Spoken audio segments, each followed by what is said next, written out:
വേറൊരാളൊക്കെ ഇരിക്കുന്നുണ്ടോ? Current വന്നിട്ടുണ്ട്. ഞാൻ ഉള്ളിക്ക് നോട്ടെ. ഫേസ് ക്യാം ഇടാൻ പറ്റില്ല. നല്ല സീനില്ല ഗൈസ്. നമുക്ക് ഉള്ളിൽ പോവാം.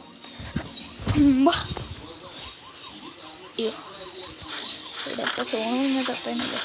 എടാ എനിക്ക് അറിയാണ്ട് ഈ സ്കോപ്പിൽ തൊടുമ്പോഴാണ് ദേഷ്യം വരുന്നത് ഗൈസ്. അറിയാണ്ട് തൊട്ട് പോണതാ. ഇവിടെ അത്ര ഒരുത്തി നിൽക്കണു. ഇങ്ങനെന്തത് സുഖമായി നിൽക്കണു. ഉണ്ടാക്കണം മനസ്സിലാവുന്നു. എന്ത് പണ്ടിട്ടുണ്ട് ഇവിടെ അടികൊള്ളുമ്പോഴേക്കും കൂടാ. കണ്ട കൊള്ളുന്നുണ്ടോ? ഇവിടെ ഗ്രോസ് എടുത്ത ഏട്ടാ വെറുതെ അവൻ്റെ അടുത്ത് നിന്ന് അടി വാങ്ങിയതാ. എടാ എൻ്റെ ടീംമേറ്റ് ഉണ്ട്. എടാ രക്ഷിക്കടാ വന്നിട്ട് പട്ടി. എടാ ടോക്സിക്ക് രക്ഷിക്ക്. നീ രക്ഷിക്കണ്ട, നീ ചാവും പൊക്കോ. ഓക്കെ ഗൈസ്, ഫസ്റ്റ് വീണ്ടും ചത്തുണ്ട്.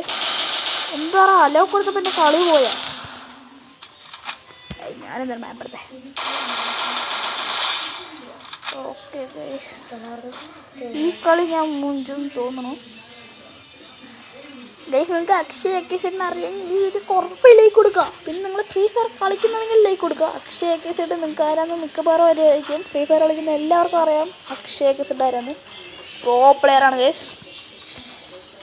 ഇപ്പോൾ ഗൈസ് എനിമിയറാ അടിച്ചു കൊല്ലണം. ഇവൻ തന്നെ എന്നെ കൊന്ന്. അല്ല അടിക്കറ.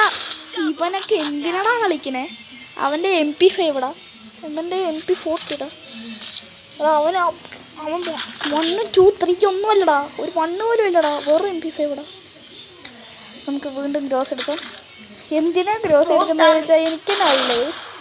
സോ ഒരു ബെസ്റ്റ് റിക്വസ്റ്റ് ഇടുന്നത് എൻ്റെ പട്ടികളൊന്ന് പ്ലീസ് എടാ. പ്ലീസ് എടാ എന്താടാ ഇങ്ങനെ?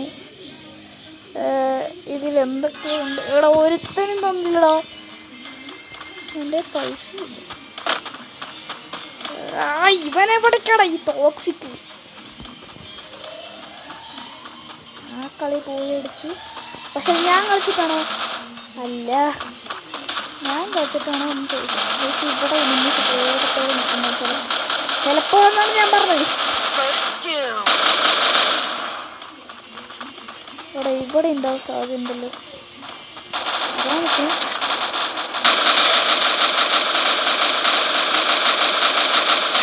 അവനില്ല തോന്നുന്നു. അവൻ വെറുതെ നിന്നടാ. ഫോണായിട്ട് അവിടെ നിന്ന്